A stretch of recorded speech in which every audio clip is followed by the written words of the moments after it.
Yes, Sir Hairless here. This will be our first Pentatonix reaction to a song without a music video. So this could be quite interesting. This is Take On Me. No video means that naturally we are going to focus more on what we're hearing, on the voices. However, there is no visual aid to who's singing which part. So there may be a bit more investigation required when digging into the parts, who might be singing which part. This is from their album Volume 4, Classics. It's their final release with Avi as a bass. Take On Me. It's a super famous song by a-ha. The YouTube video has 1.9 billion views, nearly 2 billion. That's a difficult number to really comprehend. I have reacted to another cover of this song. That was Diana Ankudinova. I did that about 3 or 4 months ago. That was a cool take on this song. And Pentatonix being Pentatonix, I'm sure they'll have a very cool take on me, take on this song as well. So without further ado, let's get straight into it.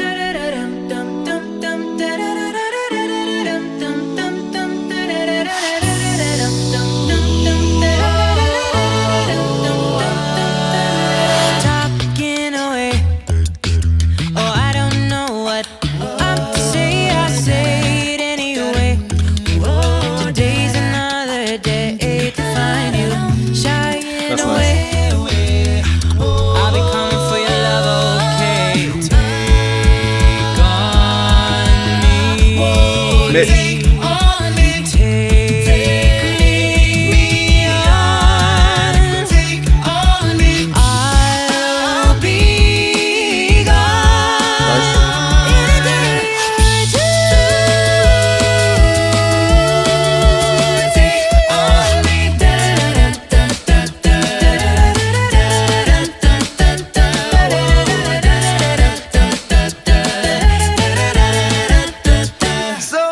Take on me,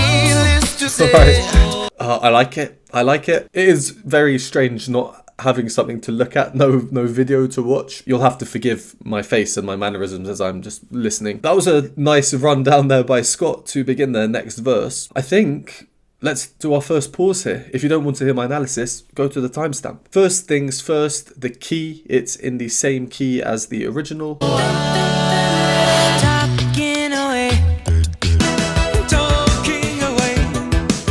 Pentatonix go straight in, they don't have this intro. Pentatonix just go straight in. 4-part harmony, no bass parts. The bass part comes in after a short while for some added depth. And to segue into the first verse, where we just have the bass and Mitch on the melody. Mitch, fantastic job, as expected. Bass.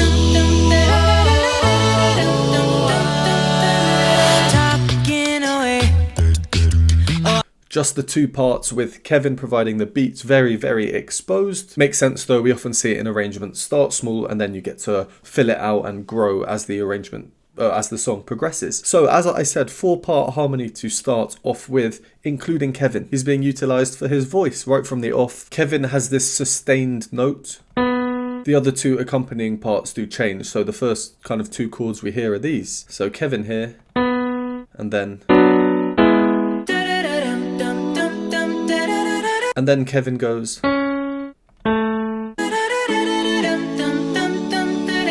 I get a lot of comments from people saying they have quite a hard time picking out Kevin's voice when he sings. Here is a great example for practice, listening out for his part in the introduction.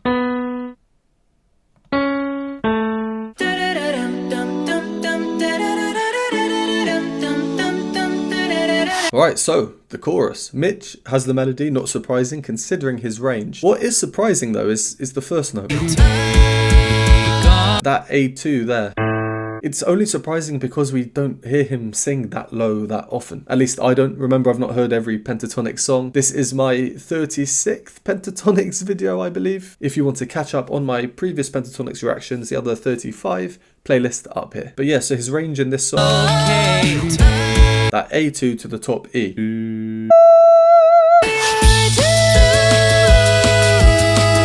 This is a great karaoke song, by the way, for any guy who has this range. Let's go back to before the chorus again. I like the gradual entry of every part. what I'm to say, I say it anyway.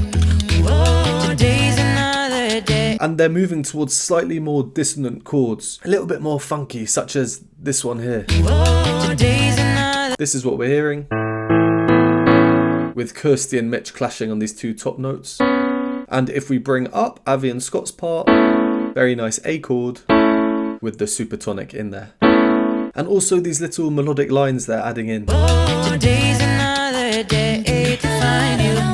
By Kirsty there. In the build up to the chorus, we got these nice rising wows in Scott and Kirsty. I'll be coming for your love, okay? The arrangement is strictly 5-part, it seems. So because of that, naturally they are kind of limited in how full of a sound they can create, especially for a song like this. So it seems like the arrangement for that reason is taking the approach of implementing variety. There's been practically no repetition so far, really, and that's engaging. There's always something new to be listening out for. For the chorus itself, big shout out to Avi.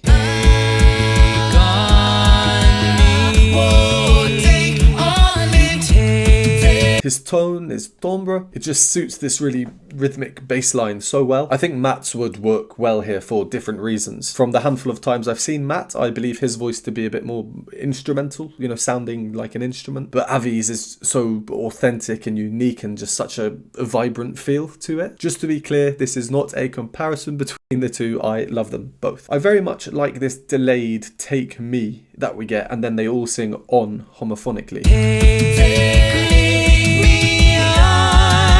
Kirsty's power is really shining through there actually, and as well as Scott as usual. And just before the climactic high note, there was a nice little ornament. This is what we call a turn in music.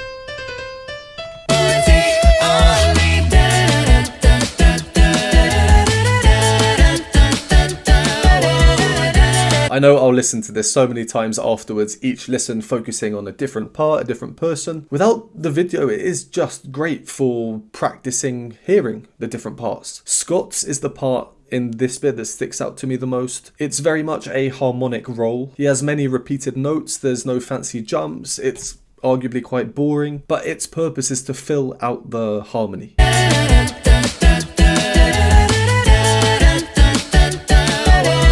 You know, not to kind of outshine the very melodic da-da-da-da-dums that we have in the melody. Yeah, I'm liking this arrangement. Let's carry on. So needless to say, I'm on the names, but I'll be stumbling away. Slowly learning that life is okay. Say after me, it's no better to be safe than sorry.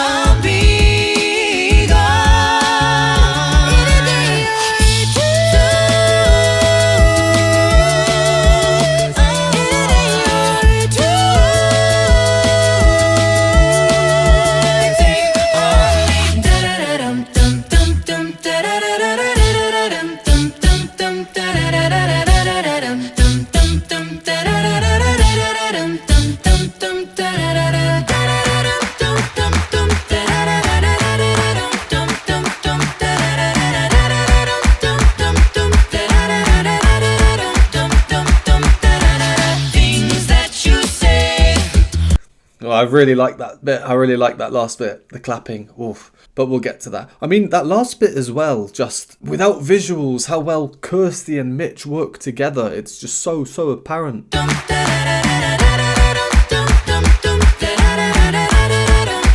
One of the first things I ever noticed about Pentatonix, what makes them unique as a mixed a cappella group in their setup, 4 guys, 1 girl. It's Kirsty and Mitch. They can just be indistinguishable at times, or as near to indistinguishable as you can really get. Mitch acts as this kind of pathway between the male voice and registers and the female. Yeah, it's just so cool. Alright, let's go over some points from that previous minute or so. It's cool how when Scott takes over the melody, the feel just kind of completely changes. It's more rock-y, but with a kind of modern twist. Oh, needless to say, I'm on the names, but I'll be stumbling away.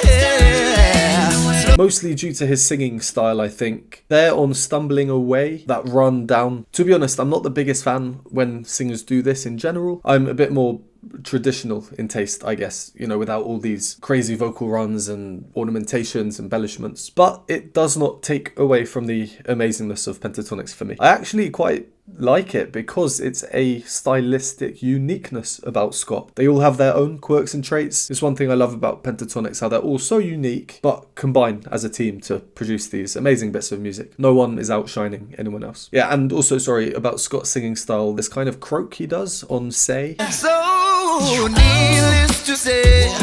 Say. You know, that croak out of the note. There was a really nice bit, probably the highlight so far. Kirsty's run up into Mitch's run down. I did listen to this a couple of times, just to see if it's all Mitch, up and down. The power of studio recordings is you can have the same person singing over themselves and overlapping. But I do believe that to be Kirsty on the way up.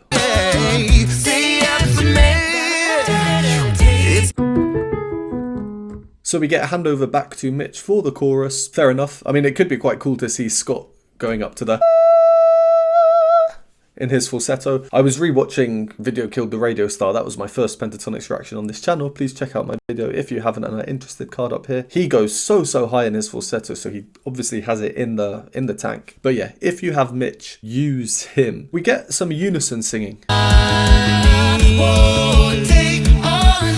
Unison between Scott and Kirsty. They're the two accompanying parts because we have Avi on the bass, Kevin on the beat, Mitch with the melody. It's a nice bit of variety having this unison. We did hear them do that in the first chorus. Sometimes simple is better. You don't always need fancy harmonies. Want to bring attention to the chorus of a world famous song? Sing it in unison. Why not? In the chorus, there's this bit here. And again, I just want to highlight how important Mitch is as this transitionary piece between the lower and the upper parts. He can blend so well with Kirsty because of his unique tone in the upper registers, but also his lower blending with Scott's. So this bit,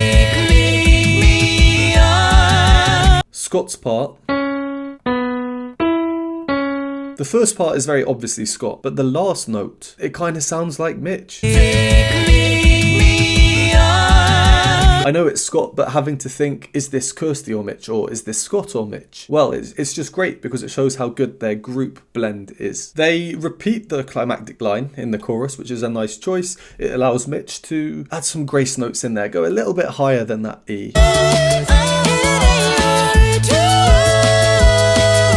So in this song, he's sung nearly 3 octaves. After that, we get unison between the 3 parts. They're emphasizing the super famous melody.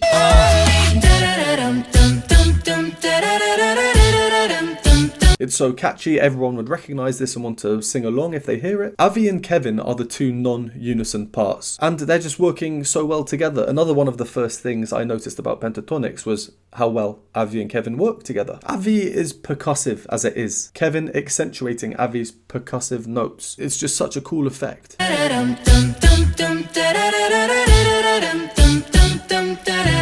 And yeah, just before we pause, this 3-part homophony between the top 3 parts with the claps too.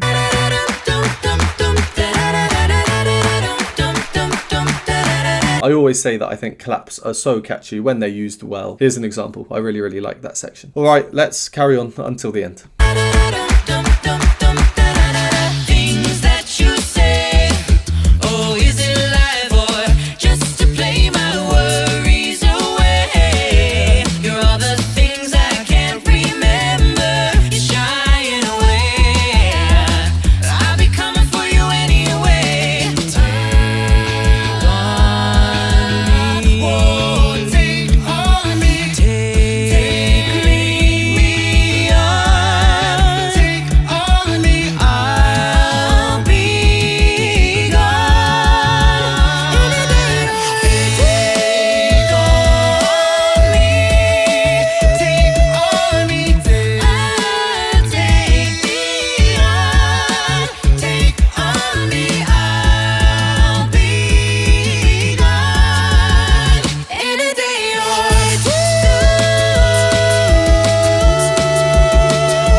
Oh yeah, I'm sure that was very, very fun for them to sing.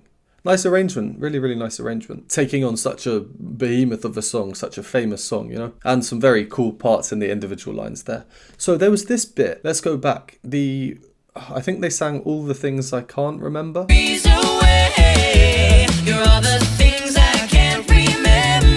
I thought the lyrics were all the things I've got to remember because it has this nice syncopation to it. Let's find it in the original. You're all the things I've got to remember. So the lyrics have probably been changed by Pentatonix to better fit this rising musical growth that they have at this point. It just makes it a bit smoother. You're all the things I can't remember. But this leads on to the point I was going to make about this bit. The melody has kind of been removed now, at least in this phrase, because of the harmony that we're hearing. You're all the things I can't remember. At least the second half. Or am I fibbing? Well, a bit of both. It certainly sounds like it doesn't exist, the second half, if you are listening out for it objectively. And I think this is the sign of a good arrangement. You can remove the melody at face value, but it's likely people won't really notice because of how natural the arrangement sounds. But the melody is there. It's just kind of handed over between parts and changes octaves. Let's quickly notate this. So here we are, Kirsty on the top, then Mitch, then Scott. The red notes are the notes of the melody. So we can see that all three of them start the melody, then Scott kind of takes it, and then it's handed over to Kirsty up the octave at the top at the end of the phrase. They're really loving the unison into three-part harmony. Another benefit of including unison bits. You're all the things I can't remember. You're shying away. Other than for some variety and to exaggerate the melody that's being sung in the unison bits, is that they really, really emphasize the harmony that follows. This is quite simply just because of the contrast. Here we have the unison bit that runs down, which is just a complete contrast to the higher pitched harmony of the next phrase. So the final chorus, it repeats. I'm thinking what they're going to do, if anything, for something different this time round. Ah, yes, we get a combination of both ideas.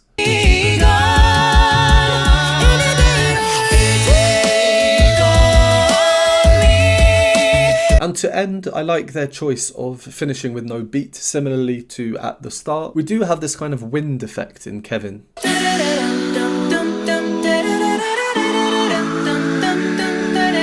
In theory, it could be Avi, but then Avi comes in, which means that we're definitely no longer strictly 5-part. And then to finish on an unresolved chord, one that we know Pentatonix love. So we have this,